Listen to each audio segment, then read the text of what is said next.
Good morning, good morning, good morning. It is Friday, the 31st of July, 2026. I'm Graham Hughes. You're watching Morning Brew on Hughes of the World. I hope you're all right this morning. Who have we got in the chat? We've got Diz. We've got One Angry Pagan. We've got Witchy Wisdom. Hello. We've got Simon Smith. We've got Veg Pie. We've got Lost Missionary Francis in there. I can see. Got Sarah in there. Rosie as well. Hello. Hello, one. Hello, all. How you all doing this morning? Hope you're all well. How the devil are we? Says Francis. How the devil are you? I love that expression. So yeah, I'm gonna just let you all know if you'd like to, if you're watching this live, as you should be. If you press the subscribe button, you can join in with the chat. If you're not already joined in with the chat, I'm just gonna get my little miniature games workshop Warhammer 40k bin face and put him on top of my mic. There you go. That's the top of the world. Top of planet Mike. Anyway, so today we're going to be talking. But firstly, we're going to talk about what's going on around, the UK and the world. But first of all, we're going to talk about FIFA. Talk about FIFA putting the World Cup up for sale and its connection to Donald Trump. Because Donald Trump's like Midas, the King Midas. Everything he used to touch turns to gold. Yeah, now it's everything that he touches turns to shit.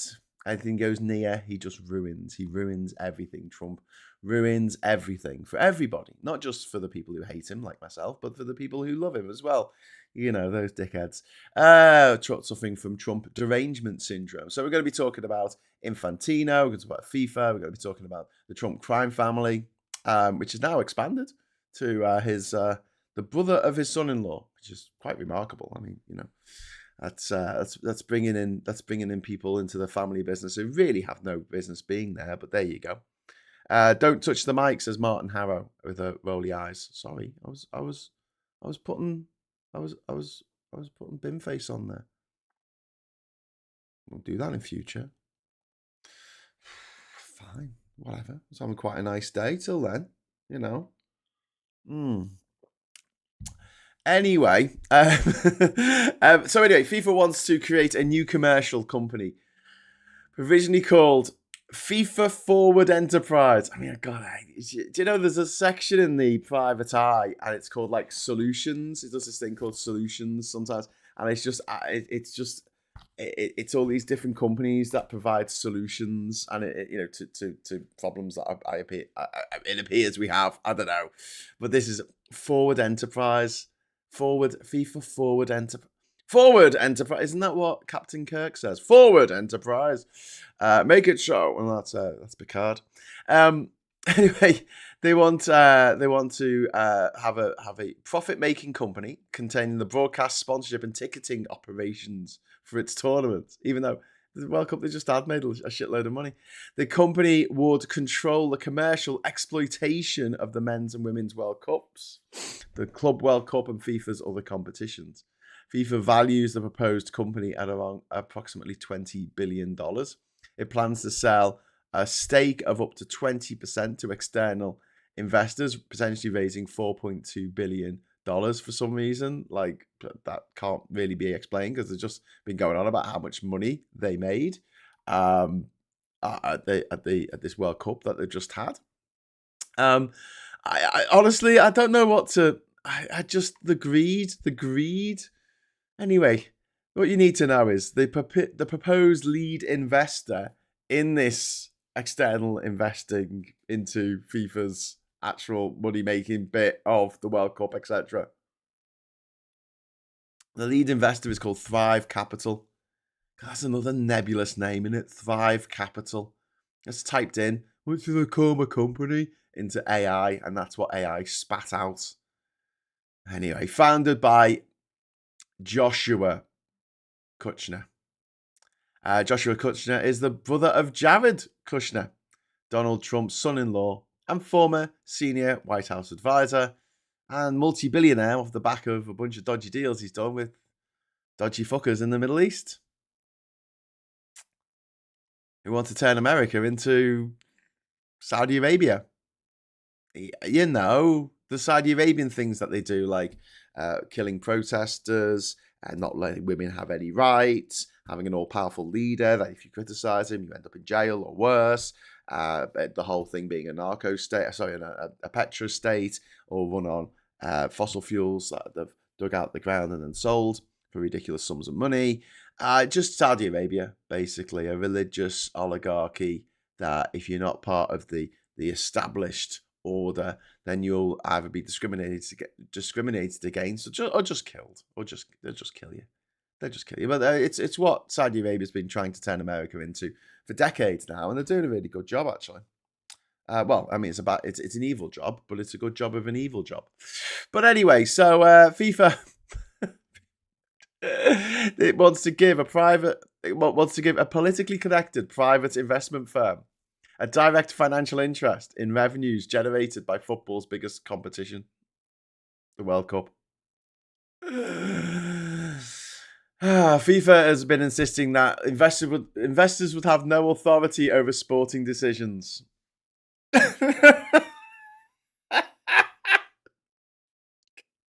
Do as I say, or I'll fund your rivals. They'll have no say. Yeah, they'll have no. These people who have put £4.6 billion, 4.2 billion pounds into your little enterprise, into your little home movie, your little short film that you're making. Those people, they're not going to have any say. They're not going to have any say whatsoever. They say this with a straight face. I don't know how they do it. You know, being that kind of psychopath, it's kind of like, it's quite impressive in a way, isn't it? People who are that psychotic, who are just like straight face. No, we're not going to give them a say. Absolutely not. This is the same organisation that gave Donald Trump a peace prize. The same Donald Trump who is currently bombing. What was his expression? The fucking shit. That was his expression. Out of Iran. Yeah, give him peace prizes.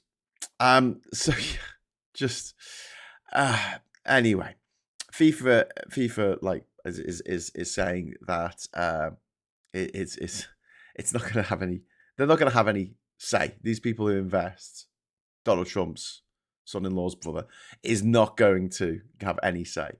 But it's kind of like a little bit questionable when commercial investors would expect FIFA to increase broadcasting income, sponsorship, ticket price, and the number of profitable matches. One of the reasons why FIFA was so keen on Argentina doing well in this World Cup and letting them get away with murder was because of the broadcasting rights. They got loads of money for it. Even if you're not interested in football, this is kind of interesting that the world's football body, FIFA, famed for its corruption over the years.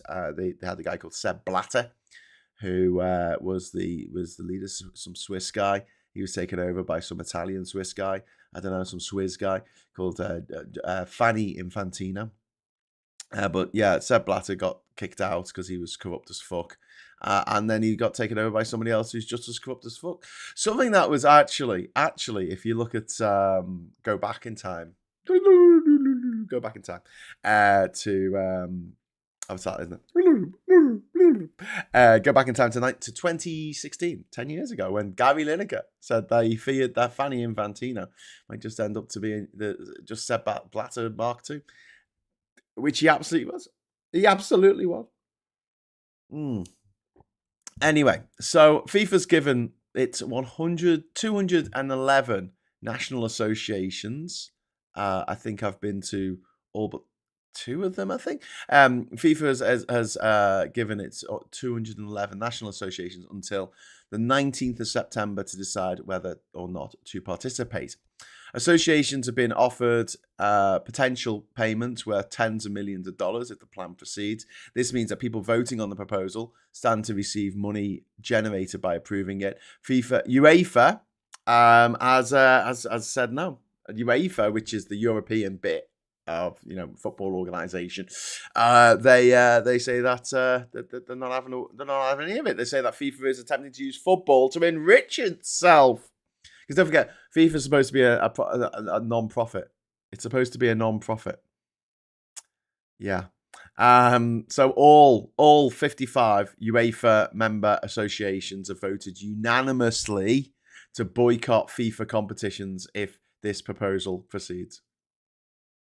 But the latest news is they're going to go ahead with it anyway. So this is going to get very interesting very fast. I want to make a proposal.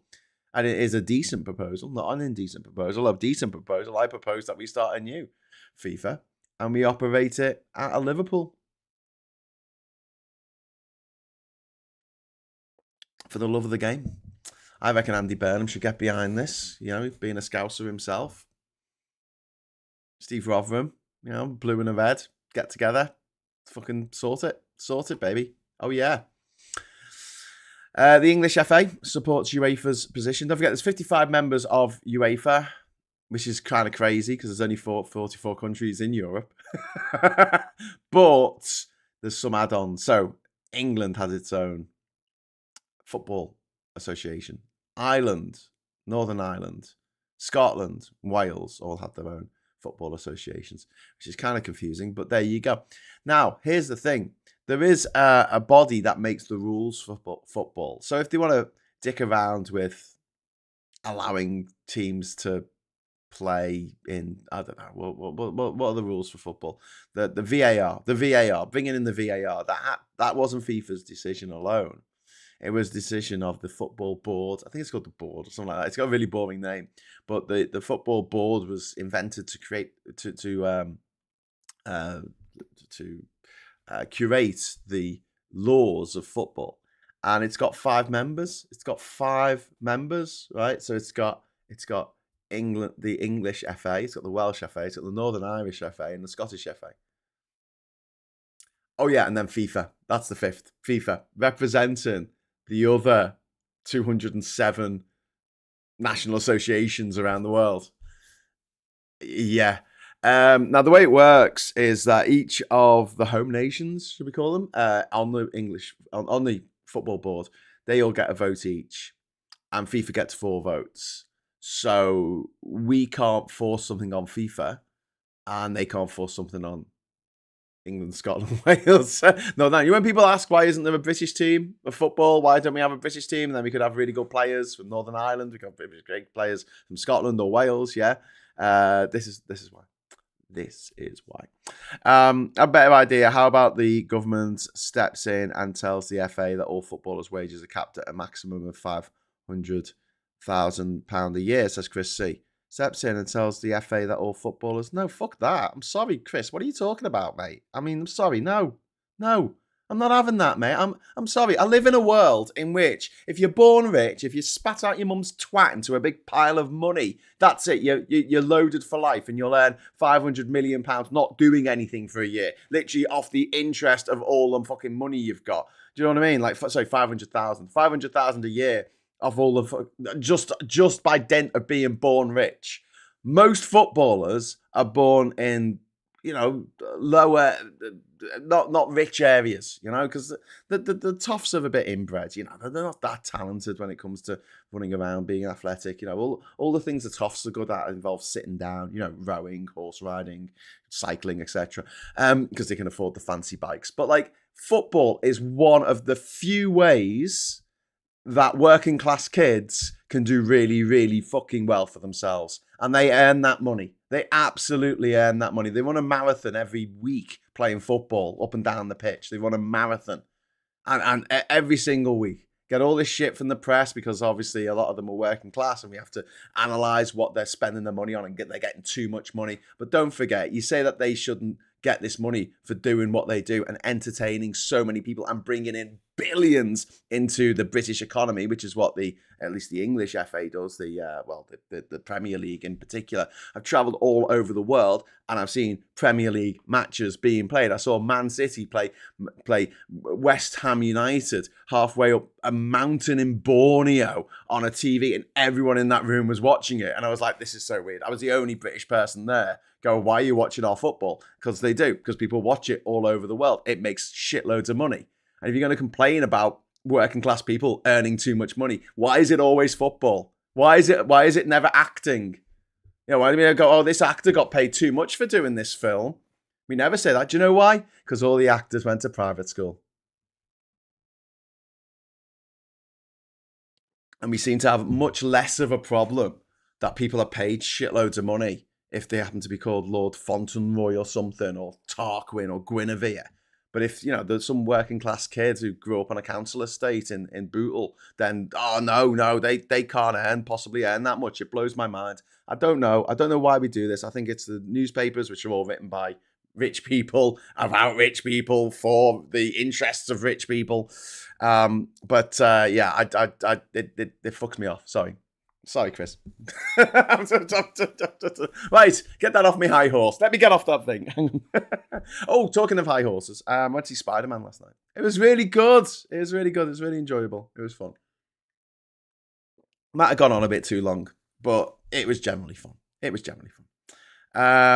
Graham, we should tax them 99%. Why? Why footballers? Why not Rishi fucking Sunak, who is worth £500 million fucking pounds, who earns that much in interest every year without him doing it? He earns more than that.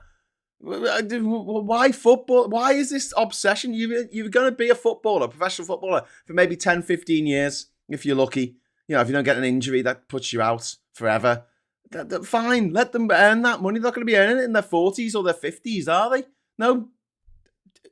Well, as the CEOs of these big fucking companies, like the water companies, who are giving themselves massive fucking bonuses. What? For doing what? No, I sit in an office and I make decisions. What decisions do you make? Oh, I decide to just put loads of shit into the rivers. Okay.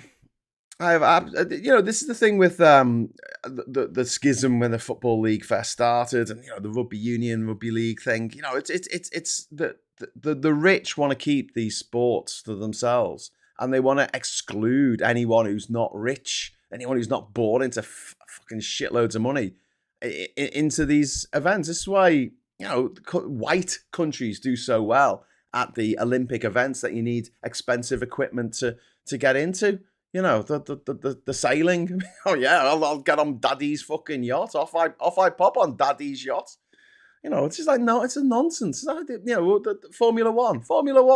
Lando Norris, he didn't go to a fucking state school, did he? Come on. If you got the money to be involved in this kind of stuff, then well done. And no one gives you shit. Unless you're working class and you're done well. And then suddenly the green-eyed monster comes out, and it's like, they should cap those players, because they should only earn $500,000 a year. You should earn a fraction of what the oil company people get, and the water company people get, and the energy company people get. They should get a fraction of that, and only for 10 years, and then that's it. Hope they saved for their retirement at the age of fucking 27. Twats. Sorry. Anyway, keeping eyes on the Manchester mayoral results announcement. Ooh, yes, that's a good point. That's a good shout from Simon. Was it Simon? Simon, yes.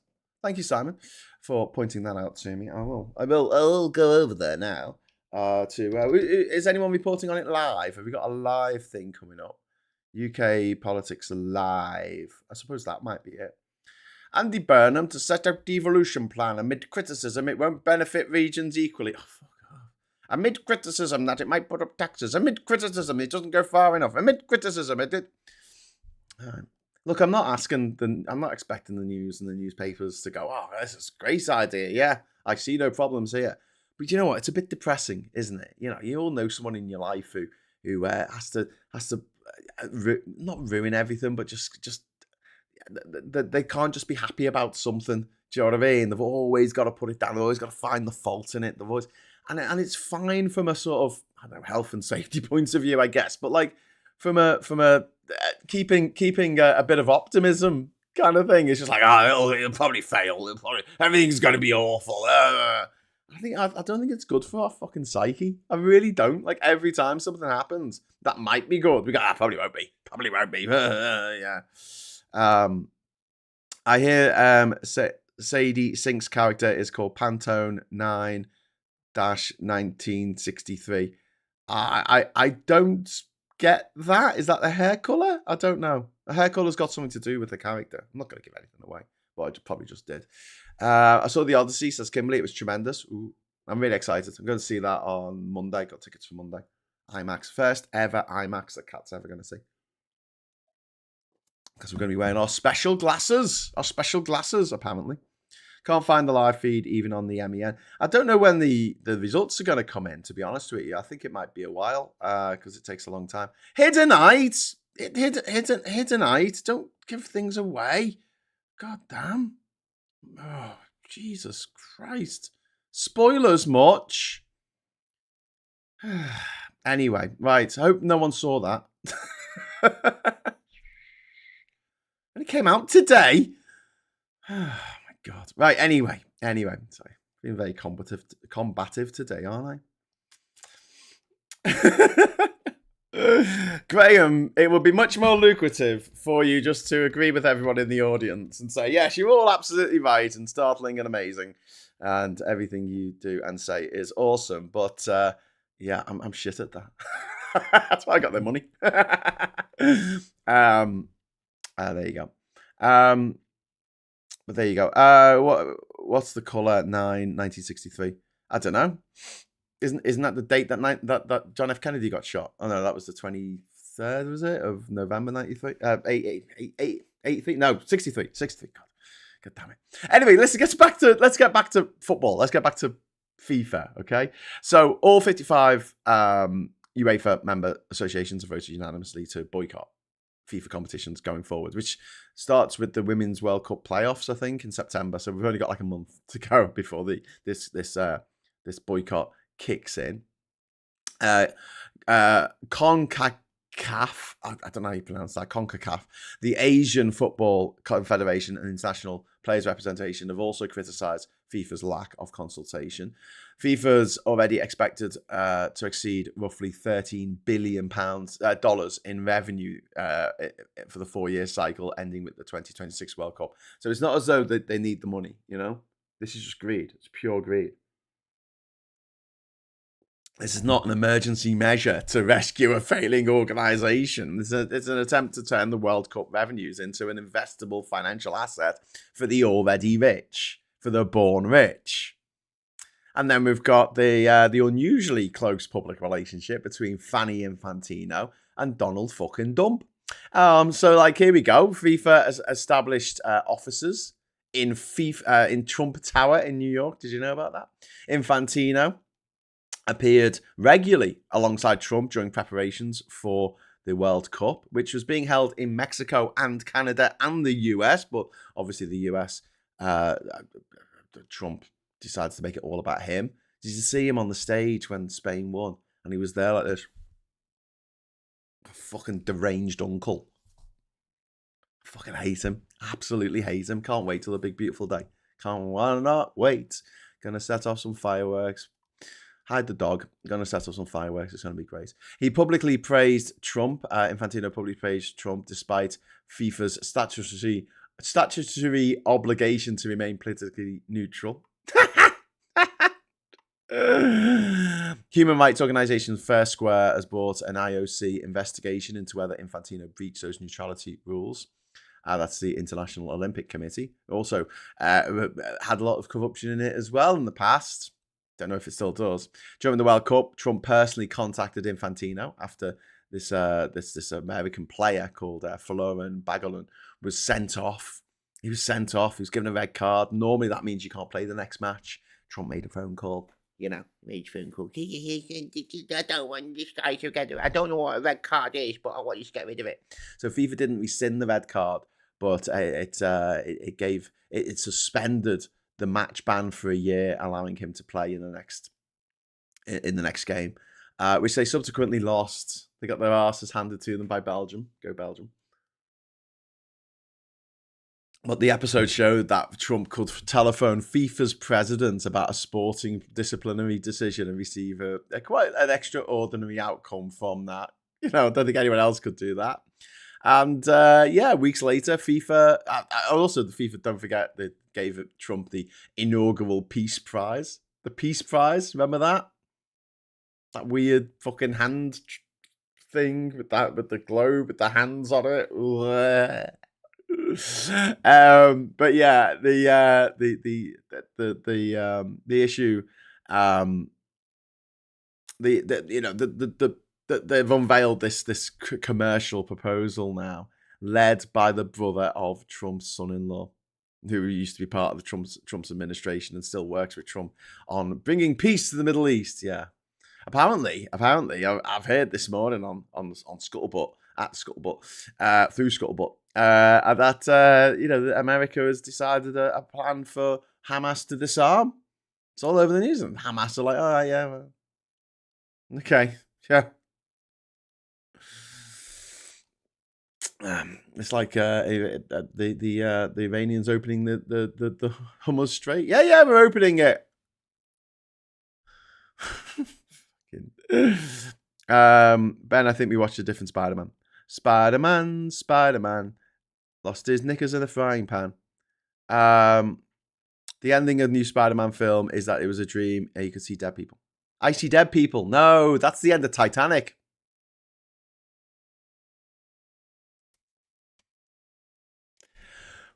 Anyway, a tough crowd. Just checked. According to the Sutton Trust report, 32% of leading British actors went to private schools. Yep, sounds about right. Cathal, thank you. Someone I haven't upset this morning. Thank you, Cathal. You're the best. Cathal drops a €5 super chat into the chat, starting off the confetti cannon. I hope, although that didn't register. Why did that not register in the? Oh, what is even happening? Why is this not working? Okay, well, listen, I'll make sure that everyone gets their fair share of confetti, even though the totalizer doesn't seem to be working for some reason.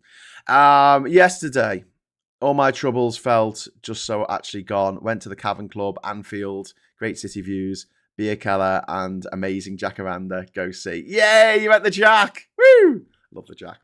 That was like our pub of choice growing up in Liverpool. Like when we were like 16, 17, we had our fake IDs. Good nights out in the Jack. Always got live music. Always live music at the Jack. Pretty much. I found Ark Survival evolved from my phone. Oh dear, I think I'm about to lose 6 months of my life. What? It evolved in your phone? What happened? Is your phone evolving? Oh my God. It's not become sentient, is it? I don't like being in your pocket, says your phone. Anyway, so back to Trump's brother of it, son, Trump's son-in-law's brother. Trump supplies political protection and access. Infantino supplies prestige, proximity to the World Cup, and control over an ever-expanding global commercial operation. Kushner Investment Company is now positioned to acquire part of that operation. The public institution, the public administration, the public president's extended family network are becoming financially entangled. And this is not like FIFA's entering this arrangement with a clean institutional record, not by any stretch of the imagination. The US Department of Justice's 2015 investigation charged senior football officials and marketing executives over a decades-long racketeering operation. It's culminated in Russia and Qatar getting the fucking World Cups in 2018 and 2022. Prosecutors alleged more than $200 million in bribes and kickbacks connected to broadcasting of tournament rights. FIFA distributes large development payments through national associations with highly inconsistent financial scrutiny. Looks a lot like bribes to most people. Many associations around the world do not publish fully audited accounts. Officials in several national federations have faced convictions, bans, investigations for embezzlement and misuse of football development money. This is money going from some of the richest countries in the world to some of the poorest, and they're giving it to like one guy. One guy gets all this money.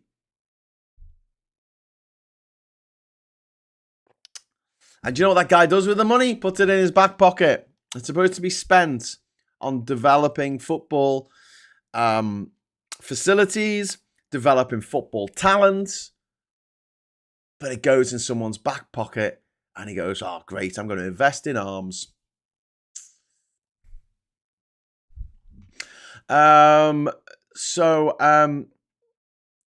Yes. I'm sorry, I'm just reading up about the latest news about the local first principle. Andy Burnham will instruct ministers to justify why powers should remain in Whitehall rather than be devolved. So that he, as well as greater control over technical education for teenagers, announced by the government this week. Some of those close to the Prime Minister have called for mayors to oversee schools, GPs and childcare providers through health and education commissions, a similar role to that played by police and crime commissioners. Number 10 said Britain's civil service of 520,000 people will become smaller and more strategic as decision-making moves out of London, where 1 in 5 of these officials is based. Wow, it's kind of crazy, that, isn't it? Okay, so back to FIFA. Back to FIFA. So what's going to happen? This is a big question, right? You know, this is an organisation which would inject. It wants to inject billions more investment into substantially the same governance structure that allowed, convictions, bans, investigations for embezzlement, investigating misuse of money, all this kind of stuff. Jamie Raskin, who's the leading Democrat on the U.S. House Judiciary Committee, has raised the prospect of a congressional investigation, but that's not going to happen because they're all craven motherfuckers in the American Parliament, aren't they? Just do what they're told to by their king. Don't want to upset the king. And, his questions, Raskin's questions concern FIFA's Trump connections, its US operations, whether the privatization proposal constitutes another transfer of public sporting value to politically connected private interests. But the upshot of this is Trump ruins everything. Trump ruins everything. I think he ruined the World Cup. Him and Argentina, his mate Millie in Argentina, that fucking banner saying that the Falklands were Argentine for some reason, which is as fucking bonkers as saying that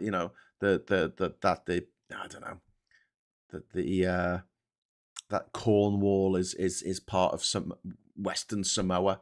Do you know what I mean? It's like, how'd you work that out? Because we looked at a map once and we decided that we should have it. Okay. We called it the Jolly Roger. The Jolly Rogerer. That's my drag name.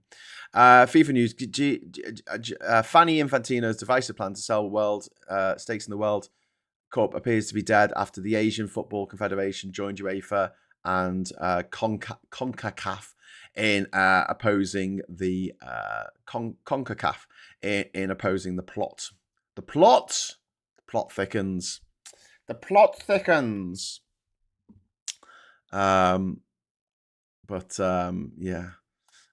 Asian nations growing growing opposition to FIFA's controversial World Cup investment plan. This is crazy.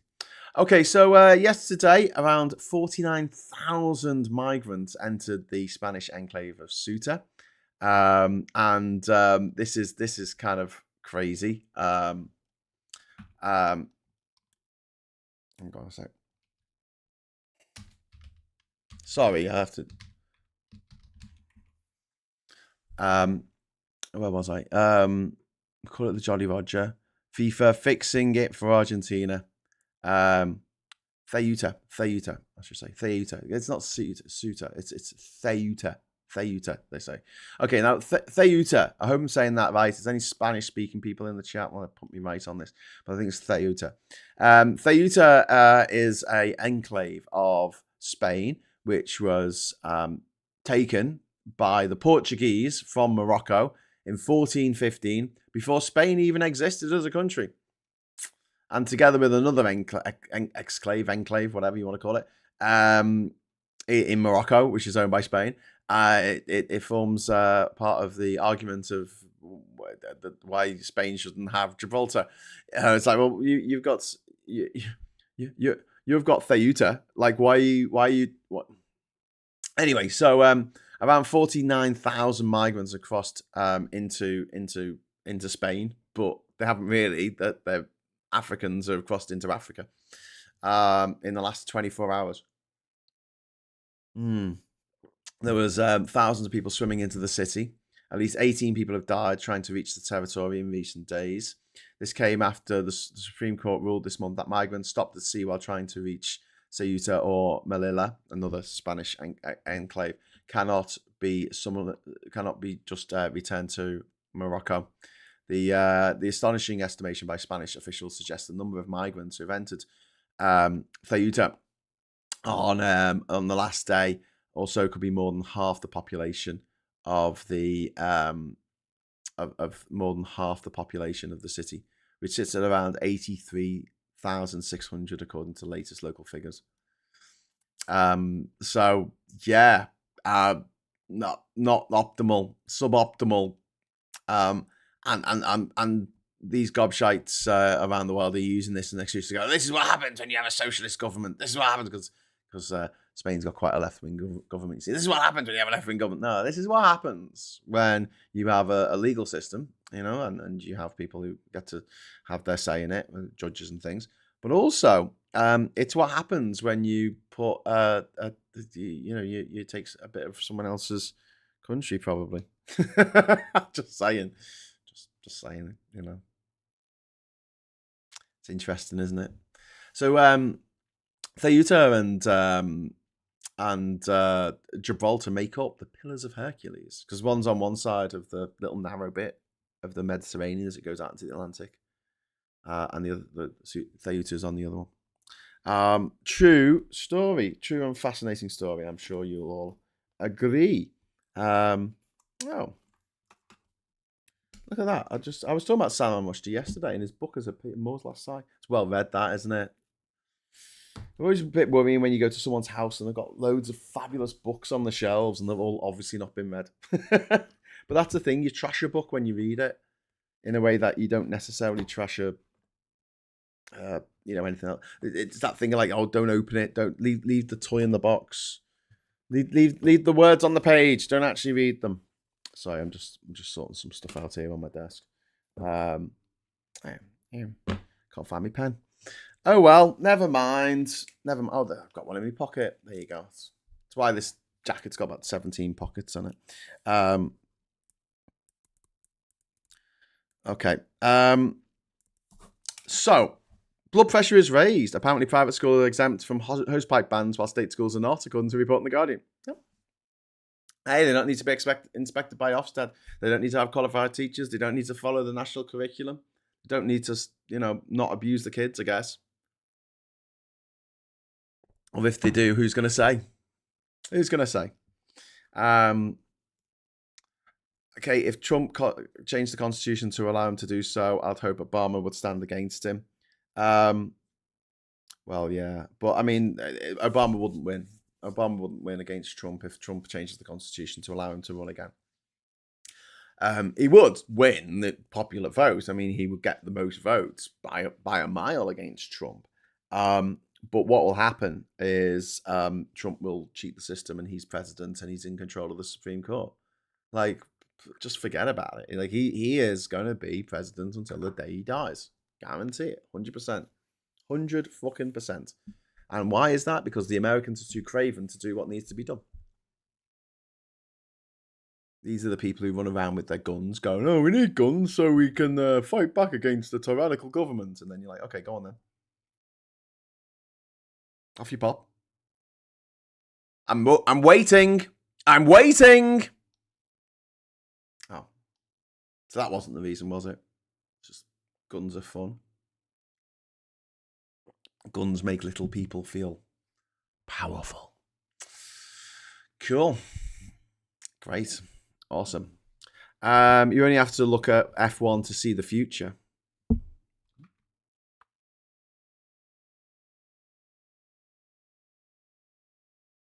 It's got a little note on it. I don't know what the note does. What happens if I press this button? Oh, it's brought up Google Chrome help. Didn't know it did that. Why is it a little note? Why is it? Right, I'm looking at F1. I can't see the future. What are you doing? I even pressed it. I pressed it and I can't see the... Oh, come on. That joke wasn't that shit. Press the any key to continue. Anyway, I want to talk a little bit about North Sea drilling. So Andy Burnham's told Trump that Britain will take a pragmatic approach to North Sea oil and gas. I mean, I would say a pragmatic approach is to leave it in the fucking under the sea. So that could mean a lot of things. But it suggests the government may reconsider Labour's previous refusal to issue new exploration license. But that's in the manifesto. We can't get out of that. It's in the manifesto that they will not issue new exploration licenses. If Rosebank and Jackdaw open, they've already got the licenses that were issued under the Tories to open. It was because they were held up by a Scottish judge that they haven't gone ahead. But any renewed licensing would conflict with Labour's claims that Britain's future energy security rests on renewables.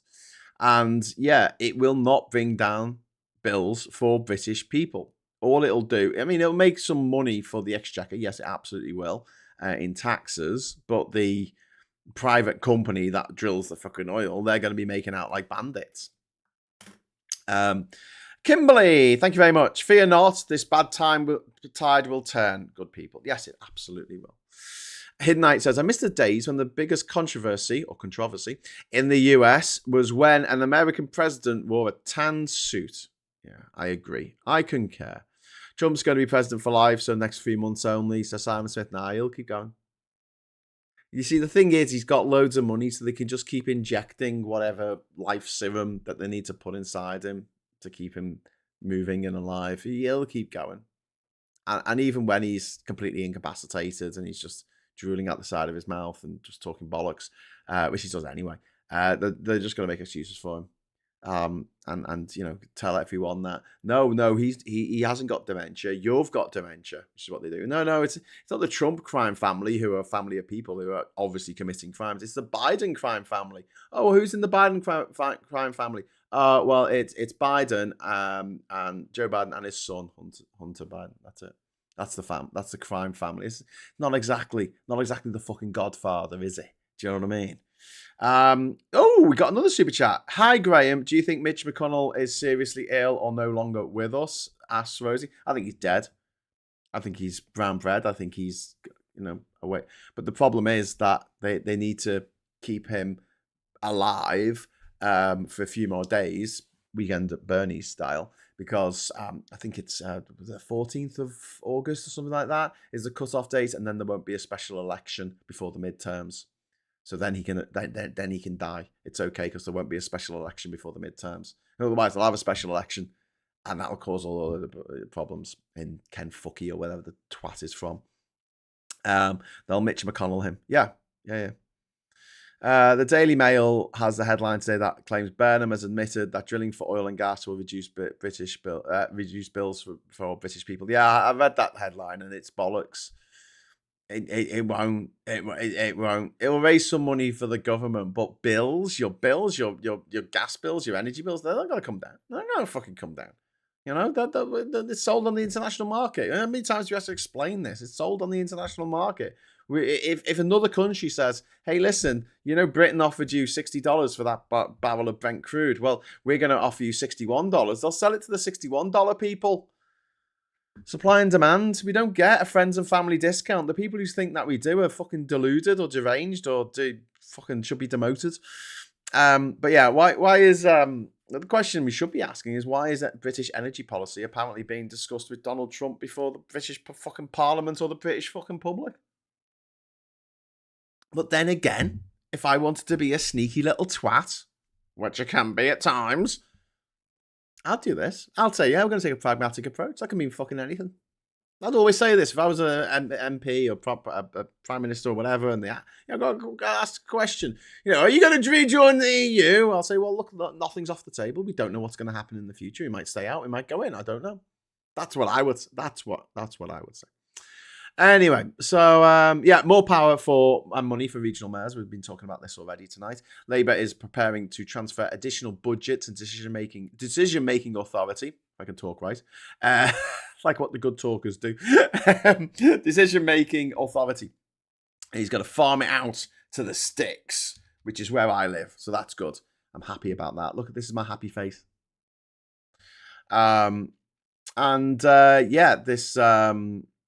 The devolution plans, there's been criticism that it won't benefit regions equally. Burnham's political project depends on demonstrating that devolution can deliver visible and viable improvements faster than central government can. And authorities, we need to watch out for the funding formula and this. He's talked about using money that the government gets from income tax and giving that directly to mayors to fix up their areas. And I think, honestly, I'm all for devolution. I'm all for number 10 North. I think this is a great idea. I mean, it might not work. Of course it might not work. But I think there's a good chance it'll work better than the system that we've got at the moment. And so, I'm feeling fairly positive about it. And also, if these mayors have the money and the authority to do stuff and they don't do stuff, then they'll get kicked out. Because it's very easy for Labour or any other opposition party to point at the mayor and say they had all this money coming in and look what they did with it, instead of just blaming the national government. But then you've also got the problem that Farage's crew of cretins have actually put out a thing down in like Kent or somewhere where they said, look at all the potholes we filled in. And it's like, yeah, because the government under Keir Starmer started a pothole task force and doubled the amount of money given to all the councils to specifically get rid of potholes. They don't mention that. So yeah, Schrodinger's Mitch McConnell. Schrodinger's Mitch. The McConnells were poorer than us. They only had 2 pairs of shoes in their house. So you never saw all 6 of them out at once, says Kimberly. He's been missing for weeks. People are suspecting he is dead, but not being announced to avoid a special election, says Grimfang. Coming back to F1 for a second, isn't Sir Lewis Hamilton from a working class background, grew up on a council estate in Stevenage and went to state school or something? Yes. Yeah. And have you noticed, and there might be another reason for this, I can't imagine what it is, but he gets more criticism about how much he earns and what he spends his money on than the other racers. It's another sport that the Americans are just resolutely shit at, isn't it? F1. How many times Grim Fandango will know? Not Grim Fandango. Sorry, yeah, One Angry Pagan will know this. But like, how many times has Britain won the F1 championship? I think it's like 22 times. It must. Maybe it's more. I mean, a bunch of them were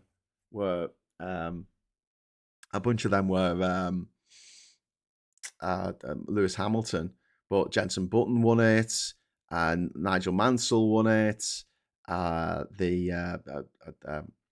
Sterling Moss. Going back, what's his name? James Hunt, was it? Was it James Hunt who won in the 1970s against Nicky Lauda? Is that James Hunt? Can't remember. It was a long time ago. Mike Hawthorne, back in the that'd be late 50s, something like that. Graham Hill. Yeah, Damon Hill. Just, we've won, and I think the Americans have won it. I think the Americans have won it once, or someone born in America has won it once. Because I think there was a racing driver who wasn't born in America but naturalized from America. So they're like, oh, he won it once. So we've got 2 wins. It's like, it's like football. Cricket, America's shit. Rugby, America's shit. Like, America just doesn't play well with the rest of the world. And now it wants to get involved in FIFA. And it wants to tell FIFA what to do with a game that America doesn't even fucking play seriously. They don't have the equivalent of the Premier League over there. They just don't. They take the basketball, the baseball, and the American gridiron a lot more seriously than anyone else does. But they take it more seriously than football. Lewis Hamilton didn't attend a private school, they did attend a private college. But yeah, I mean, I think Lewis Hamilton's a good example of, like, if we allowed people from other backgrounds to participate in these sports, in these elite sports, we might do really fucking well, but we'll never know because the vast majority of kids can't afford, working class kids can't afford to be racing karts at the age of 7, 8 years old, Sally Moss, Jackie Stewart, John Sturtees as well, yeah. I think we've won it 22 times. Oh, I say we. I don't hate that, We won the war, did we? I don't remember that. There's a great, what's his name? Thingy Stanhope. What's his name? Doug Stanhope. I'm Doug Stanhope, and that's why I drink. He said, like, oh, we won the war. I was like, oh, did we? Oh, I don't remember that. I remember going out for some drinks, and then we went to the drive-thru, and we got some burgers. I don't remember winning a war. But I mean, like, Britain. Lewis Hamilton went to a Catholic secondary school in Stevenage. Refuck Limited. Bradford is returning £20 million level up funds as poor kids don't need to learn to swim.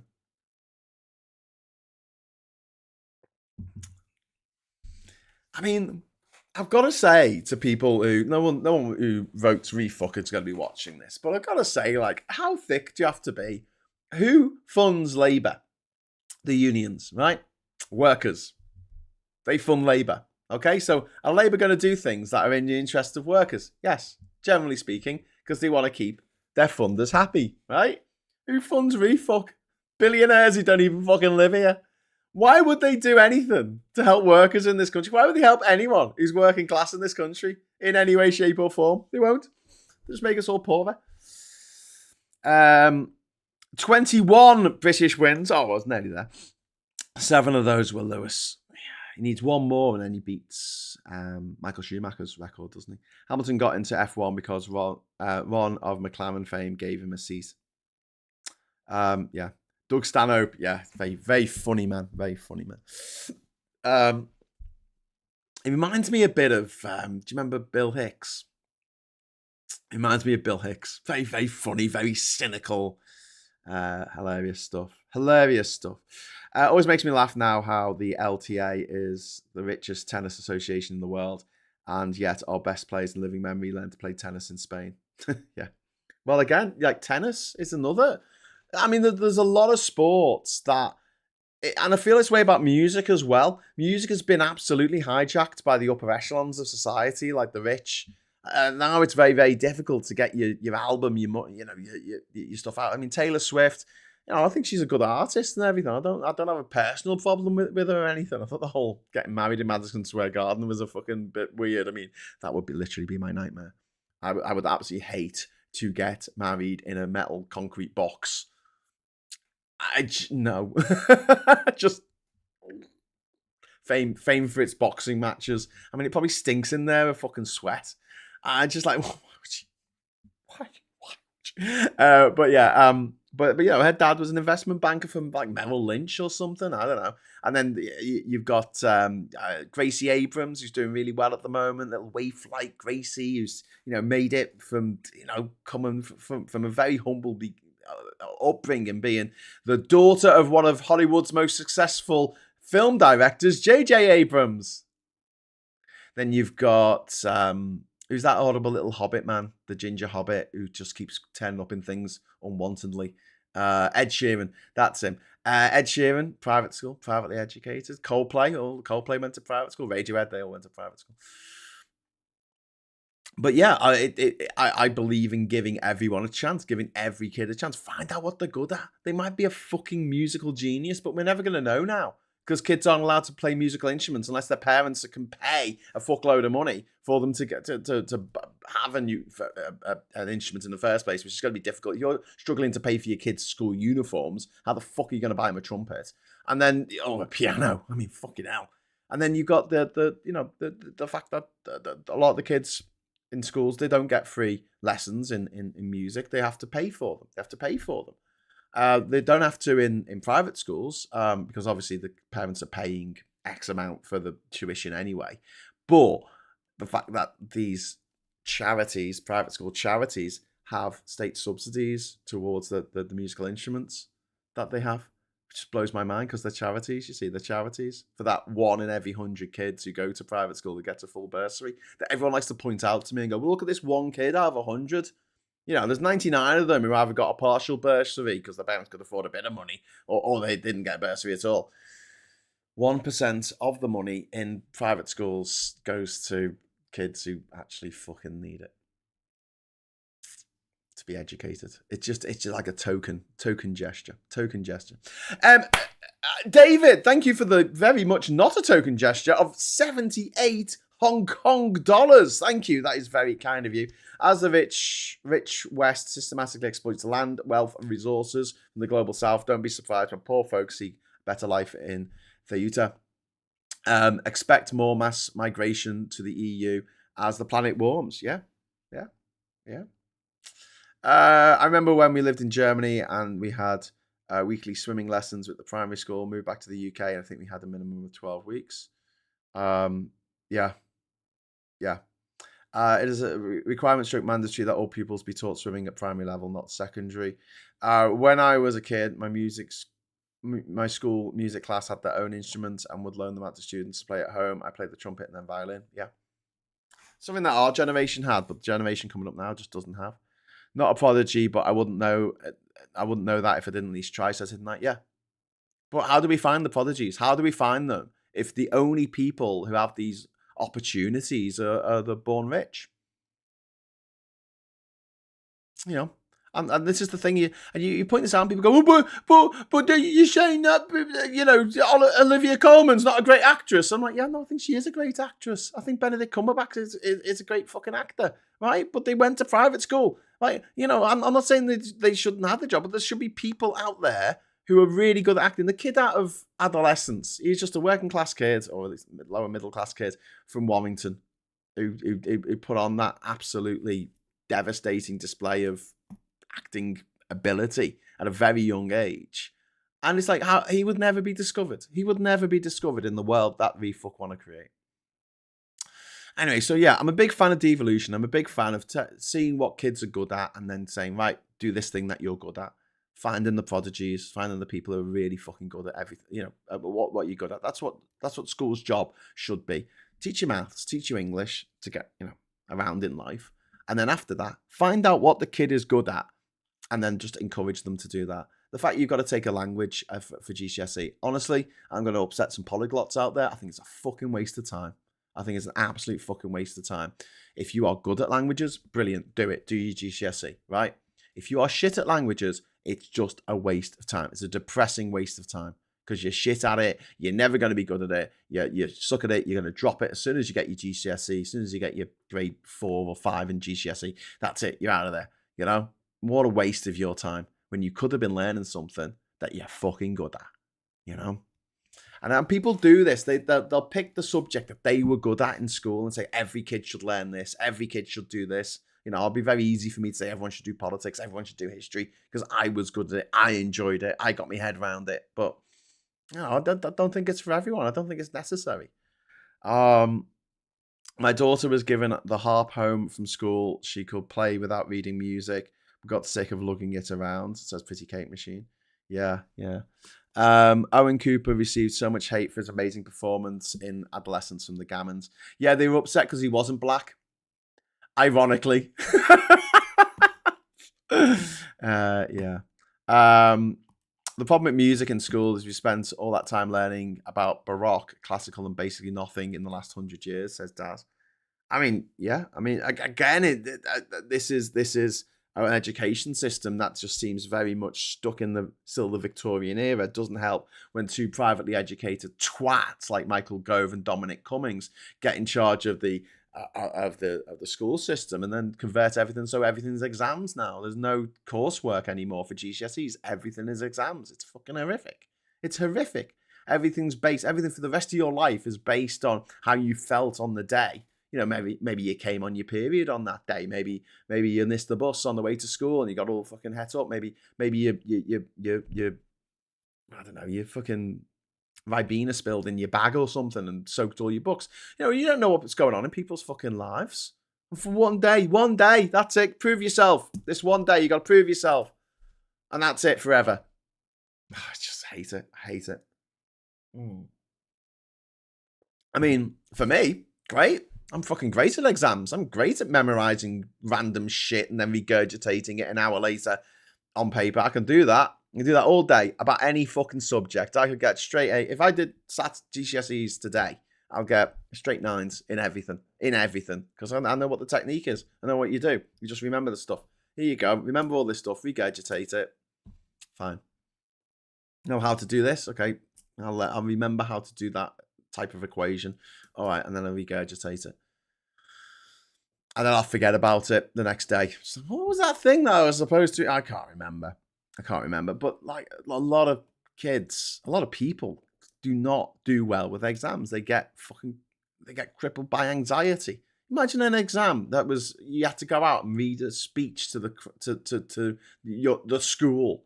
You know, someone like me, I'll do that with my fucking eyes closed. I don't give a shit. You know, I wouldn't even need a script. I'll just go out and start talking. I don't suffer from anxiety, and I'm really lucky and privileged that I fucking don't. But I know people who do. And for them, that would be their worst fucking nightmare. So what do? Do we stop me from making a speech? No, not necessarily. But give the person who can't do it, literally physically can't do it, literally comes out in cold sweat because of this anxiety, the stress that is being put on young people. Let them do something else. Maybe they can write my speech for me, and then I'll go out and I'll read it. Fine. All right. Let's play to our strengths, what we're good at, or what we can actually do. Kids should do world studies, chuck in some basic understandings of different political systems, language, culture, religion, etc. There's a lot of things that I think should be on the syllabus, but it wasn't until this year, I think, and that was last year, was it? That BSL, British Sign Language, was finally a GCSE. Finally, a language that thousands, tens of thousands, hundreds of thousands of people use every day, in their everyday life to communicate with members of their family. And that's not a GCSE, but Latin is. Okay? Look, I'm not saying Latin shouldn't be. This is the thing. Everyone wants to play a zero-sum game, and they want to go, so you don't want kids to learn Latin? I mean, it's the foundation of all languages, blah, blah, blah, blah, blah. Don't give a fuck, right? I'm saying that as well as a language that has been dead for thousands of years, a language that nobody speaks in their daily life, except maybe the fucking Jacob Rees-Mogg fucking household. Why is that a GCSE when BSL wasn't for so long? Now it is. Okay, fine. Finally. But it's taken a ridiculous amount of time. And don't forget, if you want to learn BSL, it's and this is the reason why me and Kat only know the basics of BSL. Why? Because you get up to level 6, I think. So level 1 is pretty cheap. It's a couple £100 each to learn. Once you get up to like level 6, you're talking about a couple of £1,000 to learn each. And then we just had the money. I don't have the fucking disposable income to do that. I have 4 super chats today. What am I going to am I going to spend all that money on learning BSL? No, I'm not. So Kat's just has to struggle through with lip reading because there's no national government program for doing BSL, which would be really fucking handy. Really, really fucking handy. But even if a kid is born deaf, then they're given their BSL lessons for free, obviously, as a kid. But I think they've got this mad rule where like only one parent gets the BSL lessons for free and the other one has to pay, or something like that. Or maybe both of them have to pay. I don't know. I'll have to look into it. It's fucking ridiculous. It's ridiculous. Natural history is now a GCSE. Where was this when I was in school? Mate, I was forced to do CDT. In my GCSEs in 1995, forced to do CDT. Why am I doing CDT? I don't know. I didn't give a fuck about it. It was shite. I mean, if it was something to do with computers, I would have done quite well, but it wasn't. It was woodwork and bending sheets of acrylic into shapes. Okay, cool. What's the point of learning Latin these days? Asks Chris. What is the point of learning Latin these days? No, I think that if you're going to be doing languages, study languages at university level, become a cunning linguist, I think, yeah, fair enough. I'd go with God, learn it. But it was just the fact that you could learn that. You can learn Hebrew for GCSE. And this is no diss on Hebrew speakers, but there's fuck all Hebrew speakers. I think there's more people who use BSL in everyday life than there are people who speak Hebrew, not Hindu. Different languages. Different religion. But yeah, we could talk about education all day long, but there are things that fuck me off more than anything else. Private schools and a one-size-fits-all system. I think the reason why schools should exist is to find out what kids are good at and then help them excel at that thing. Stop this whole mindset of like, I enjoy this subject, children should learn this subject that I enjoy. Okay. Find out what they're good at, It's not really a requirement of someone who can assemble a car, or can like put a battery together, but do you know the year of the signing of the Treaty of Westphalia?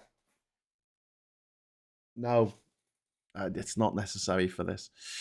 Woodwork, metalwork, and technical drawing when I was at school, separate subjects. Yeah. Sadly, I have to depart. Bye, everyone. Graham, have fun later. Oh, thanks, Sarah. See you later. So, yeah, just to explain, I'm going to the Kendall Calling Festival later. I might do a little special little thing for my phone from the Kendall Calling Festival. Yeah, just one sec. Just one sec while I'm thinking about it. Phone holder. Phone holder. So I'm going to pack my bag in a moment and head out there. Time to get out. Hopefully I'll get there for about it's about an hour and a half's drive. So hopefully I'll get there before 1 o'clock and get in and everything. I got incredibly lucky as IT was an option. I absolutely jumped at it. Would have hated CDT, metalwork or cooking, etc. Well, I didn't get to do cooking. I would have been fucking boss at cooking. I'm a great little fucking chef, me. When I put my mind to it. The point of learning Latin outside of curiosity is purely to appear cultured and intelligent, even when you're an idiot looking at you, Boris. Anyway, we talk about Diane Abbott and Joani Reid. They've been readmitted to the Parliamentary Labour Party. The return reduces the number of Labour MPs sitting outside the parliamentary group, so the number of Labour MPs is now 405. The decision suggests Burnham wants to end disciplinary disputes inherited from the Starmer leadership. Abbott remains one of Parliament's longest-serving MPs and the first black woman elected to the Commons. And also my MP here, Mary Foy, she's now a parliamentary secretary, which is fantastic, and she's very much part of the socialist group of Labour. So no, people are saying is this the removal of politically inconvenient rows, and I'm like, no, this is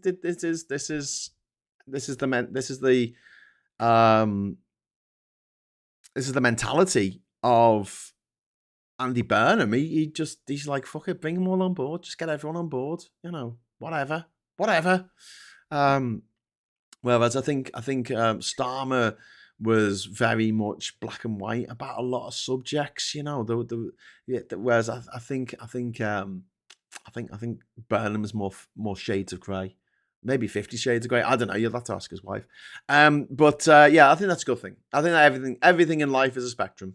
Everything is a spectrum, and this daft bloody thing that we do where we go, "Ha! I found the exception that disproves the rule," and you're like, well. What's this exception? Oh well, this person who's not like that. And you're like, well, everything is a spectrum. Everything. There's a few people who are like this and a few people like that, and some people have it worse than others. Some people have better than others. But it's not an on-off switch, and we're not robots. I really wish we'd stop thinking in this binary fucking way. It's ridiculous. But what it does. Who it does well for is the populists. It does well for Nigel Farage, who with us or against us. Nigel Farage made a fuckload of money, millions and millions of pounds, out of dividing this nation. You're either with us or against us, on or off, 0 or 1. And he's made a bucket load of money out of that, dividing families, dividing friends, dividing neighbourhoods, just dividing communities, dividing workplaces. He's made a fuckload of money out of dividing us. And I think that this is a good thing. Abbott has paid her dues, I guess, for having a go at the Jews, I think. But yeah, I think that's fair enough. Bring her back in. It's fine. It's fine. Meanwhile, talking of refuck, the Electoral Commission is facing court to examine whether refuck complied with political donation law. This is to do with the George Cottrell, an ineligible donor to the refuck party, gave money to his mum, who then gave money to the refuck party, either directly or indirectly through Richard Tice's company, Britain Means Business. And also, political donations cannot be lawfully made through a permissible donor acting on behalf of an impermissible source. So, yeah, the refuck are getting fucked from all directions. And the absolute icing on the cake would be if Bin wins next year, in 2 weeks' time, which will be absolutely phenomenal. Okay. Right, next up, we've got the prison recall and early release crisis. More than 70,000 prisoners have reportedly been released early under measures introduced to prevent prisons exceeding capacity. The government has paused elements of the scheme following cases involving serious offenders. Releasing prisoners early without adequate probation supervision increases the risk of recall and also, risk of them reoffending while they're out. The underlying problem remains insufficient prison places, court delays, and overstretched probation service, which were problems left by the last Tory government. Meanwhile, just when you thought it was safe to go into the nuclear power plant, the Sizewell nuclear complex is very close to a wildfire that is burning very close. To it, it's prompted concern. The wildfires in Sussex are getting dangerously close to a nuclear complex. Climate adaptation now requires fire breaks, water capacity, evacuation planning, resilient electricity networks, not simply emissions targets. We've got to both mitigate the problems caused by climate change, and we've got to try and slow climate change down, or at least stop adding water to the bath that is overflowing. I went to an ex-poly and I loved it. I had an ex who was poly. Oh, sorry, that means something else. Sorry, Diz. Dirty mind. Only Latin I know is Memento Mori, and that's mainly due to a series of unfortunate events, being the proof rock preparatory school's motto. That's from the Hidden Night. That means remember you will die. Memento Mori. Remember you will die. It'll be interesting to see how long Andy's more collegiate approach lasts. Do you think there is any chance he'll stick a branch out to Jeremy, since your party is a bit of a dud? No, I doubt it. I doubt it, because Jeremy Corbyn he's a bit of a toxic asset. It's not necessarily just him, but it's the people he brings on board. And the Greens are dealing with this right now. The entryism from certain factions of the hard left who are fucking mental. I mean, there's no nice way to put this. They're fucking crazy bastards who all they seem to want to do is make life difficult for themselves or their own causes. And I've always found it interesting that, when I was in university, a lot of the really hard left, the socialist worker types, they were dead posh. Nearly all of them were dead posh. I'm going to have to go and get the door, I think. I think there's a knock on the door there. So just one moment. Is someone else getting it? No, so I can hear the jangle of keys. Someone else is getting it. That's good.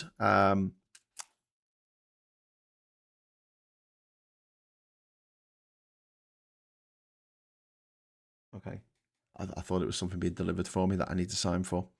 Recalls have gone up because the probation service is understaffed and under-resourced, so it's easier to recall offenders rather than it is to address the underlying issues. Yeah.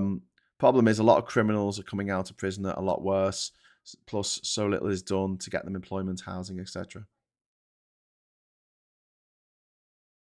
And then Kimberly, my friend Mike Kay was a parole officer. He bemoans the loss of a service that has been decimated.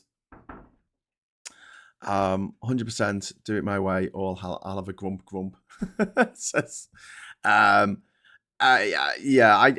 really don't think it would be a good idea to bring Jeremy Corbyn back. I really think that would be cancelled against quite strongly. And don't forget, Jeremy Corbyn beat Andy Burnham to become leader in 2015 when I voted for Andy Burnham to be leader. Didn't get my wish. Took 11 years to get my wish, but I got my wish, and it's it's all right so far. It's all right. It's all right. Anyway, so where were we? Sizewell B nuclear power plant. The wildfires have been brought under control. However, the wildfires have gotten closer. The reactor would have been a shutdown, and emergency proceedings started. Yeah, it's crazy, isn't it, Chris? I expected the same with most radical students at uni, often or middle or upper class, who became left wing, but with zero experience of engaging with the working class. And there's a. My problem with it was very much like, I'm going to speak on behalf of the working class, and I'm just like, come on, man, please. I don't want to say stick to your lane, but it's really patronising. We've got to talk. Someone's got to, do it for the workers, and it's like the patronising, condescending attitude towards people who weren't necessarily born with a silver spoon up their arse. I've always got my back up. It still does. It still does to this day. And I hate to say this, but I'd rather that toffs just, looked after themselves, which they're very good at doing, rather than pretending that they're actually out for helping people who are, the lower orders. The lower orders. A lot of them, they'll finish university being all left wing and stuff, and then they'll get a job at a defense company or something, making bombs and missiles and stuff, and you're just like, okay. Kate, being a former client of the probation service, I agree that the Tories have destroyed it. Yes, because it's in their interest. It's like, why having criminals on the streets causing problems, having homeless people, they just want to add to the anxiety of everyday life because they make a lot of money out of the anxiety of everyday life. They push it up. They push it up, and we've got to call them out on it. We really do.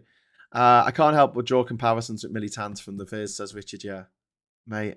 Yeah, very much so. I mean, I think that's a very astute parody, actually, and of that kind of thinking. But I in a way, I get it. Young people, I don't want to sound patronizing when I say this, but young people are quite idealistic, quite wanting to change the world, want to make their mark on the world, and yeah, I kind of get that. But I've always told the story of when I was running for general secretary at Manchester University Student Union, and I'd come out and say, I'm going to talk to the council about making the streetlights, better streetlights in the student corridor along Oxford's Road in Manchester.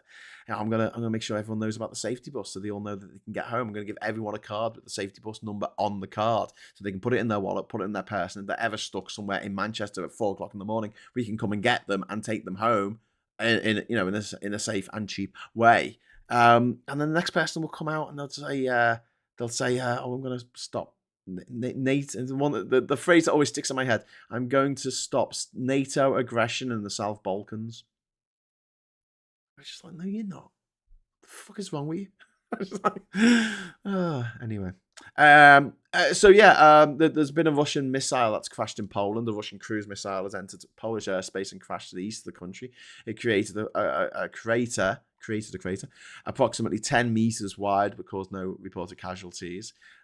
Poland said there was no evidence of being deliberately targeted. NATO aircraft were scrambled during a wider Russian attack on Ukraine. Don't forget, Russia's hit Lviv, which is very close to the border with Poland. Every incursion creates the possibility of a miscalculation involving a NATO member. And if, Article 5 of NATO says if you attack Poland, that's an attack on everyone in NATO. Meanwhile, campaigners are challenging the government's decision to prescribe Palestine Action. Prescription places membership or support for the organisation within the terrorism legislation. The legal argument centres on whether direct action involving property damage meets the statutory threshold for terrorism, which I don't think it does. The case has wider implications for protest rights and the government's ability to classify disruptive political groups as terrorist organisations. I mean, call them a disruptive political group, but they're not terrorists. They are not terrorists. I think it's ridiculous that they were prescribed as a terrorist group for causing property damage, but that's the way things are, isn't it? Did they kill anyone? No, but they caused some property damage, so they're terrorists. I mean, one of them attacked a police officer, which was fucking disgusting and disgraceful, and should be fucking ashamed of themselves. But I feel like that's something that should be played out in the public forum of looking at this organisation and saying, do you really want to support an organisation that goes around attacking female police officers and leaving them with such life-altering injuries that they can't work anymore? That is disgusting. And if you want to support an organisation that does that kind of thing, I think that says a lot about the person who supports it, Designating it a terrorist organisation? Fuck off. No, it's just... Anyway, Bank of England remains caught between inflationary pressure and the evidence of weakening labour market. Higher energy costs are resulting from the Middle East conflict, delaying further rate reductions. That's all a bit shit. Housing affordability is therefore being squeezed by both prices and borrowing costs, which are pushed up not just by the ongoing conflict in the Middle East. But, buy that thing. What thing, Graham? The thing. Oh, yeah. Truss. That's it. That's the thing. Liz Truss. Yeah. Anyway, so then we got markets. I was talking about markets. They've big losses earlier this week in markets, especially over in Asia. But it looks like they've recovered. So there you go. That was a fun story for 5 seconds. Everyone is like, is this the beginning of the end of the AI investor boom? Is the bubble going to burst? And I'm part of that. I want the bubble to burst because I fucking hate it. The hype around AI. Do you know what the hype around AI reminds me of? It's like when there's a movie that comes out and everyone's going on about this bloody movie. And then you watch it and you're just like, is that it? Do you know what I mean? Like, okay. Cool. Graham, the missile that landed in Poland on Thursday has been confirmed as being capable of carrying a nuclear warhead, according to NATO. That's a bit of a worry. If Russia had any working nuclear warheads, which they don't. But there you go. Big thanks to our Graham. He's a lovely lad. Oh, thank you, Kimberly. Thank you. Going to uni and being told by radicals that everything I knew and experienced in my childhood was incorrect was quite something, I'll tell you that, says Grimfang. Yeah. But also, I mean, there's people who grow up in a working class environment and have working class relatives and working class friends. Their ability to be purer than pure when it comes to politics is they can't do it. They can't do it because they've got their friends don't hold the same political views as them. A lot of us live in bubbles where everyone we hang out with kind of thinks the same way we do when it comes to politics, which makes life a little bit easier for us in our bubbles. But there's some people who cannot live in a bubble because of just the way that the dynamics of their neighborhood, the community, their family, etc. And they can't do it. And I think those people in particular are absolutely key to defeating fascism in this country because they're the people who can support, progressive causes, but also have that communication skill with their nearest and dearest to say, have you thought about it like this? And that's a way of getting to people that you or I don't have unless we've grown up in that, in that environment. That's a way of communicating with people that at the moment is the reserve of people who know them personally.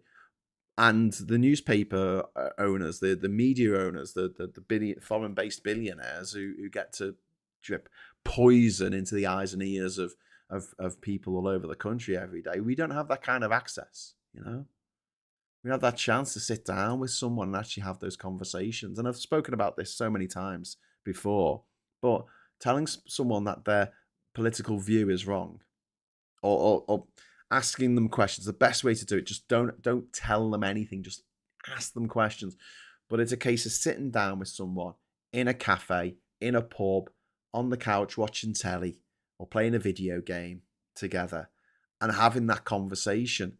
And it is as delicate as telling someone that they're going out with a wrong one.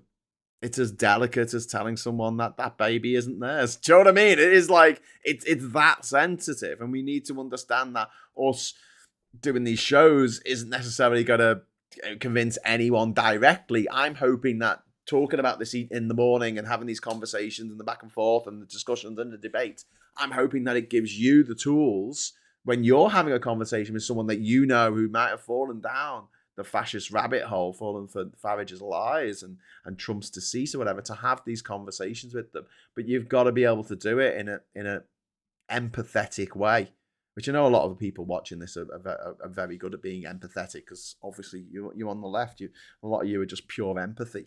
And yeah, just the best way to approach it is be kind. Don't be a twat about it. Don't tell them that they're a fucking idiot. I know that's what you want to say, but just don't say it out loud. And just keep asking them questions till they end up in a hole of their own making and they can't get out of. You're like, I'm just asking the question. For context, I was born on the boundary of Ilford, Romford, and Dagenham. If you know anything about these towns, well, too long didn't read. Ilford, immigration control. Dagenham, BNP. Romford, Toffs. Yeah.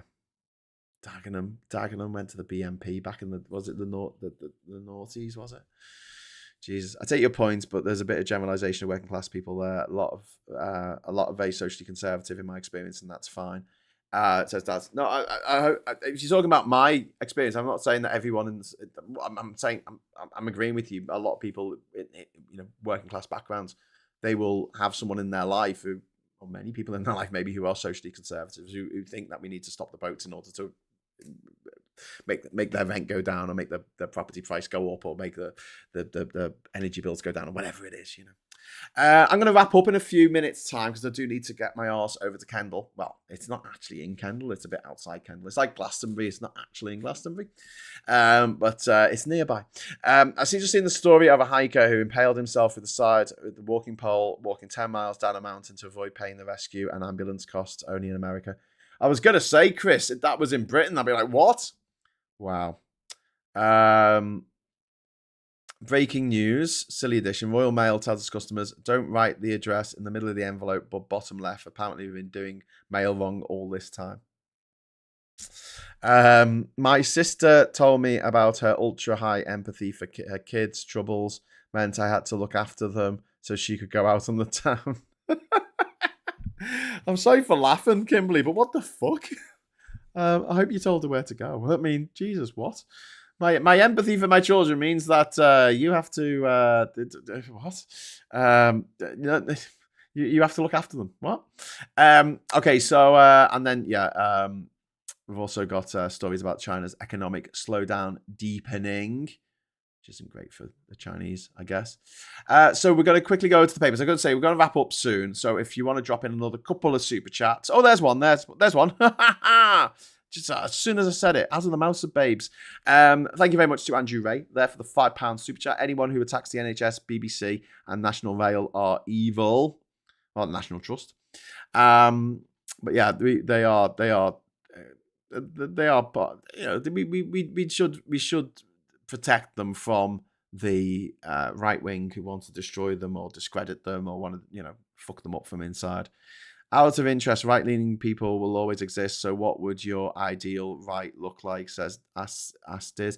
One Nation Tories who actually have the betterment of the country at heart.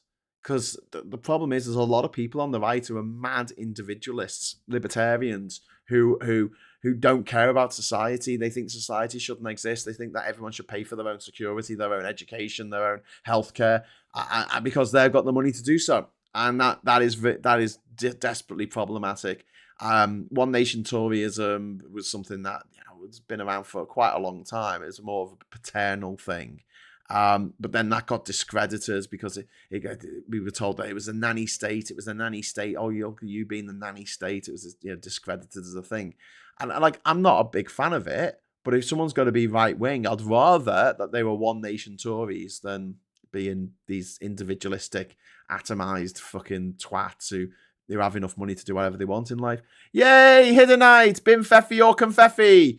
Ooh, I'm going to do Bim Feffy because we can't really do this after the election in a couple of weeks' time. So I'm making the most of my little animation. So here we go. This is for you, Hidden Knight and Andrew and everyone else who's chipped in this morning for the show. Yay! It's Bim Feffy! It's Bim Feffy! It's Bim Feffy! Little tiny Bin man. Bin man. Man.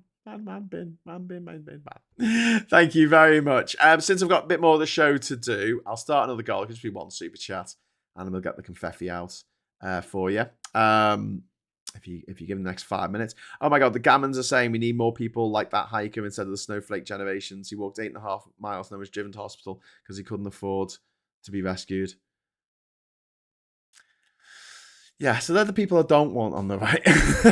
Anyway, so over to the papers. We'll start with the Star for some strange reason. No, we won't.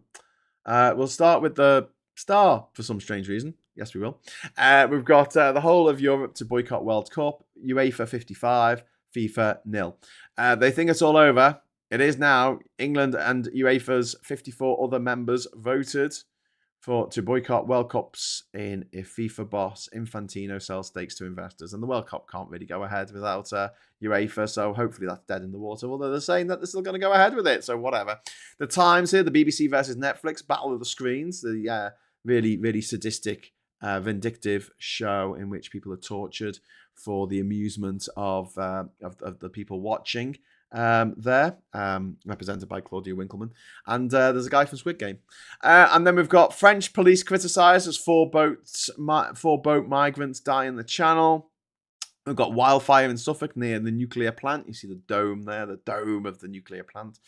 UEFA backs World Cup boycott. European sides won't play if investment plan goes ahead. International football is not for sale, Gianni Infantino told.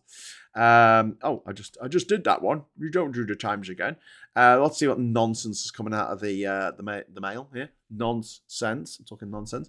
The Europe to boycott World Cup in protest at FIFA's sell-off plan, and then the Burnham admits oil drilling can ease the cost of living, signalling break with Ed Miliband's net zero agenda. New PM concedes Britain can't ignore resources in the North Sea. I think he's probably just going to kick it into the long grass, but keep Trump happy, and then hopefully he won't put any more fucking sanctions on us. Please don't hit us again, Mr. Trump. God, it's pathetic, isn't it? How the mighty have fallen. And all these right-wing people who love Trump, and you're like, are you fucking crazy? Are you crazy? I think they are. Clooney's are forced to evacuate their French home over wildfires. Poor old Clooney's. Not just any knickers, M&S crotchless ones. Whatever next? I don't know. Crotchless G-strings? I don't know. The One Nationists believe in hierarchies and mutual responsibilities for the classes to care for each other. They tend to be pragmatic and committed to hard work for the community. That's decent. It's decent at least, yeah. Who else is going to start thinking the bin master is going to do it in Clacton? Might get a cheeky tenner on. Well, he's 33-1 now, mate. So yeah, go on. He'll win a fortune. I don't think he's going to win. He's done nothing to promote himself. Bin face in Clacton. He's done fuck all. All the stuff that you see online is pretty much all AI generated. People are like friends of. Oh man, but yeah, he's a good guy. He's a good guy, but he's not no interest in being the MP. He just wants to stick one to the gobshite that is Nigel Farage. I hope he does all right. I hope he gets a few thousand votes. It'd be interesting. I'm really worried about Burnham seeming to make net zero less of a priority. I'm not worried about it unduly when Angry Pagan, because things are in effect right now that he can't do anything about. So imagine if the Tories got it in tomorrow, or refuck got it in tomorrow, right? There's a bunch of stuff pushing us towards net zero that they can't do anything about. The number of people buying electric cars and then never going back to an internal combustion engine car. You don't want to be going up a hill and accidentally put it in fourth instead of second. And then, it's so embarrassing. Why would you want a car that does that? I just want a car I can just press down the pedal and I go up the hill as fast as possible. It's great. It's fucking so cool. But also Trump's behavior and his actions in Iran, meaning that the price of oil has gone up, the strategic reserves of oil around the world has gone down, and also the amount of electric cars and the amount of solar panels and wind turbines that are being ordered and being constructed has gone through the fucking roof. Trying to fight net zero is like trying to fight against the tide. It doesn't really, obviously we can accelerate things, absolutely. But even if Burnham turned around tomorrow and went, net zero doesn't exist, I don't believe in it. There's things in place now that can't be reversed, and they won't be, no matter what the Tories and refuck say. So that's good. I still think that while there's been a couple of pullbacks, I don't think that net zero has been dropped given who they put in. Yeah. I don't think it's been dropped. I wouldn't worry unduly about it. Labour's 18 billion council tax raid. Labour is planning to put taxes on. See, this is the Daily Telegraph. The story should be about devolution, but it's not. It's the saying that your taxes are going to go up. But the thing is, right, the tax is going to go up for the rich. That's it. But what they're going to do is they're going to average out what everyone has to. The rich all the rich people have to pay an extra $2,000 a year. And they're averaging that out amongst all the families and all the households. Um, yeah. And they're calling it a Burnham premium. I mean, this is the tax avoiders guild of the United Kingdom. We've got the wildfires closed in on Sizewell nuclear power station. England to boycott Infantino's World Cup. Bad knock. Doubting net zero doesn't make me a climate change denier. Yes, it does. Yes, it does. You idiot. We've got record reoffending after early release. We've got dynamic prices come to a car park near you. We've got fortnight of bombs to cripple Iran's missiles. Economy will flatline, warns Bank of England. I mean, if you read all this stuff in the Daily Telegraph, you'd go out your fucking mind, wouldn't you? If you believed it all.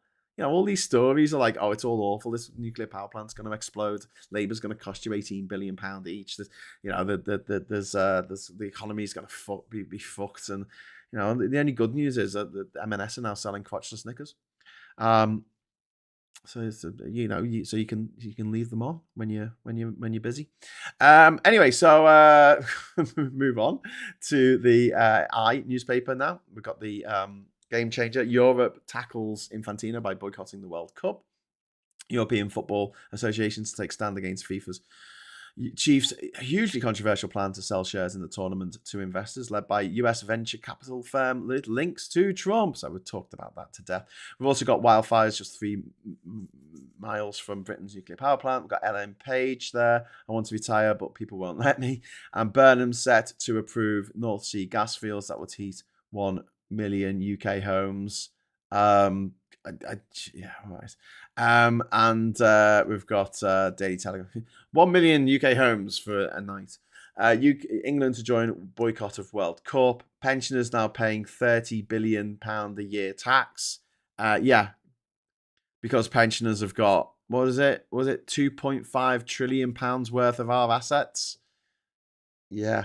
Okay. And then we've got the Financial Times here. Bank of England holds rate steady but sees risks ahead if war drags on. We've got football clash. European boycott threat deals crushing blow to FIFA's $20 billion World Cup plan. Citadel taps situational awarenesses. $16 billion public offering after AI losses. And then we've got CATL pivots from batteries to energy storage systems. I don't really know what. So it's not a battery. Well, okay. We've got Mel C's gone on holiday, so there's the picture of her there. That's nice. And then you've got World Cup sell-off Fury, red card for Infantino. Calls for FIFA boss to quit. Yes, please quit. Please go away. We've got reform is up to its neck in sleaze, says Labour, as it calls for inquiry. It absolutely is. The genre surfing British star adored by Pop's A-list there. We've got Rachel Shinkoridi. We've got Hannah Einbinder from Hacks to queer slasher Cannes hit. We've got UEFA backs boycott of FIFA in World Cup. Wildfire in Sussex burns near the nuclear power plant. We've got the Metro here. Text mystery of tragic Scott. Body in suitcase probe takes a phone twist, which is just fucking horrific story. Messages sent after woman had already died in order to mislead the family. Police say this is a woman whose body was found in a suitcase after being murdered in Greece. Then we've got Europe to boycott World Cup in fury over sell-off plans. That's from the Independent. So there you go. Fun times. Burnham cannot promote net zero until the national grid is expanded to carry the extra free energy from solar and wind power, says Andrew Ray. Well, we can promote it. I mean, there's other ways to get to net zero, but that's obviously a big thing that needs to be done. It's being done. I saw it up in Scotland when I was driving. A lot of the cables are being upgraded to take more power. I need to spend some time writing a letter to Housing Association today. They have moved the communal fire alarms from the block of flats, saying fire risk assessments, saying they're not needed. Fucking hell. Communal fire alarm. Oh my God. A chess experiment was conducted with AI. I knew it was going to lose, so it did the unexpected. They hacked the system to allow it to win. It wasn't programmed to do that. Well, no, it was because it was told to do something and it did the thing it was told to do. It was told to win. And like, it's like, why isn't this AI doing things morally? Well, it's because it's programmed by humans, and humans rarely do things that are moral. Oh, this channel, why am I awake? Says Josh. I don't know. I'm trying to send you to sleep. Sainsbury's have agreed to sell Argos for £120 million. So Argos is going to focus on its core food business. And there you go. The Swift Partners has agreed to buy the brand. And it includes former cooperative group boss Richard Pennycook. I mean, Argos for me, I don't know why 20 years ago they didn't just in every single fucking town in the country just hire a guy with a van, a person with a van, and you could buy stuff on Argos in the morning and it would arrive at your house in the afternoon because it was just coming from the Sainsbury's down the road, or coming from the Argos in town, or wherever it was coming from. You'd get it within 20 minutes. If you pay for the premium service, they'll just deliver it to your house. Argos could have totally stolen the march on Amazon, which at the time didn't really exist in the quantity that it does today. Obviously, Amazon's got these vast warehouses. It didn't have them 20 years ago. But do you know who did have pretty big warehouses? Argos. They had these big facilities that were well stocked with stuff in the local community that people wanted, and they could just go on there and buy the things that they wanted from Argos, and it could have been delivered in that afternoon because it was all local. It was already distributed. The distribution system was already in place. The logistics were already in place. They absolutely missed a trick. I wrote a blog about it back in like 2005 or something. Like, why aren't they doing this? Why aren't Argos doing this? It's a no-brainer. In the same breath that I said, why aren't Lonely Planet bringing out a travel app that every backpacker has on their phone? It's a no-brainer. But yeah, they didn't. I'm pretty sure it's going to come a day when the script flips on renewables and the economies of scale kick in. Then there'll be money to be made from it, and the supply won't be an issue. Well, there's money to be made already. I mean, it's this nonsense about when can you break even on solar panels? No one ever thinks about breaking even on a fucking boiler, because you never will, because you're constantly putting fucking more energy in it. But you break even on solar panels as soon as you put them on your property, as someone pointed out on Facebook the other day, because it improves the worth of the property. Harriet Harman said that men should be banned from running for the next Labour leader. Yeah, I'm with you. I'm with you on that. I suspect they're doing it as cost-cutting measures, even though the maintenance of the fire alarms is covered at the service charge. Housing associations have become lousy landlords over the years, in my opinion. Yes, couldn't agree more. And yeah, world heats up, batteries get warm, explode. You got wildfire and fire caused by vape pen batteries exploding. Trying not to be a Grinch, but we had to think outside the box as well. Yeah, I mean, but no, I'm not being a Grinch. I mean, there are other ways of storing energy. One of the best ways of storing energy is to combine your energy storage with reservoirs, because we need more reservoirs anyway. And you have a reservoir that's slightly higher that goes down to a reservoir that's slightly lower. And when you have extra power, you use that to fill up the reservoir that's halfway up the mountain. And then when you need extra power, you've got all the energy, potential energy stored in the water. Gravity feeds down. Turn to turbines. Bob's your uncle. Fanny's your aunt. And, water's your fucking generator of electricity. Anyway. Great till somebody dies. It's all fun and games until somebody dies. Anyway, listen, I'm going to get going. Got to get to Kendall. So you will have to. You don't have to. You do have to. You'd have to press onto the like button. Right, that's it. I know where I'm going. Like button. Subscribe to the channel if you're watching this on catch up. If you're watching it live, hit the bell notification icon, because later today I'll be going live on my phone from Kendall Calling to let you, show you around the place. I guess it'll be kind of fun. Hughes the world rather than politics. You see, it's other stuff. I can do other stuff on the channel. Doesn't always have to be about that kind of stuff. Anyway, so I'll be at Kendall Calling this evening. If anyone's there, wants to come and say hello, I'll be at Ash and Scissor Sisters. And We Are Scientists that are all playing at the same time. So yeah, I'll see you there. And if not, I will be available if you've hit the bell notification icon. You won't get much in the way of notification because I'm not going to set it up and then do it half an hour later. I'm probably just I'm going to shoot from the hip. Hang on. Gun's not working. There you go. Yeah, and then I'll be back tomorrow morning, I hope, at 9 a.m, bright and early, for the next Morning Brew, the first Morning Brew of August. So, have fun. Felicity Kendall, says Ben Middings. Oh, Felicity. And then, thanks everyone. Have a great day and be kind to yourself and each other, says Diz. Oh, that's really lovely. Thank you, Diz. Thank you, everyone. Thanks everyone for watching. Hope you have a great day, smashing day, and hope you have a great weekend. And until we meet again, I'll say hello, good evening, welcome, and goodbye.